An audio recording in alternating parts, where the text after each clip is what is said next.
In this video, I'm going to show you how to go live on Twitch on PC or laptop.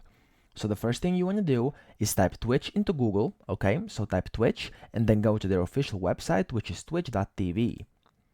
Now, once you're on their website, what you want to do is go up here to your account. Of course, you have to create an account if you don't have one already. So once you have created your account, you simply want to go up here to your account and down here into settings.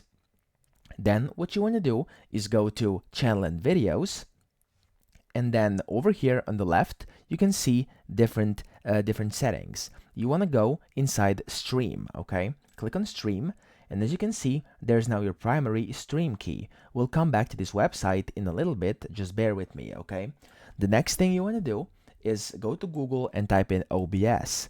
OBS is basically a software which lets you stream and record different things on your computer. So it's Open Broadcast Software, OBS. You want to click on it and you want to download it for your OS, so your operating system, Windows, Mac, or Linux. I have Windows right now, as you can see, and I'm using this to record, so OBS. Now, once you've done that, you want to simply download it and install it to your computer. It's very easy to do, and once you've done that, you want to run it up. That's the second thing you have to do, okay? Now I'm going to show you. It looks something like this. There we go, as you can see. What you then want to do is come back to the Twitch website and click over here where it says primary stream key and it says copy. You want to click copy over here, and this has copied to your clipboard, okay? Now then what you want to do is go to your stream manager over here, and as you can see, there's now your stream manager which says currently offline.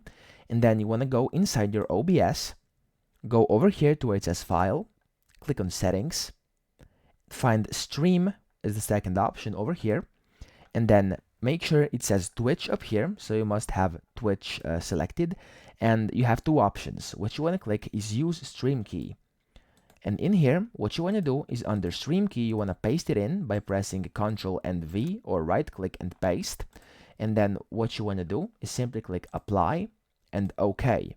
And now once you've done that, all you want to do is press start streaming, and that way you will start streaming on Twitch.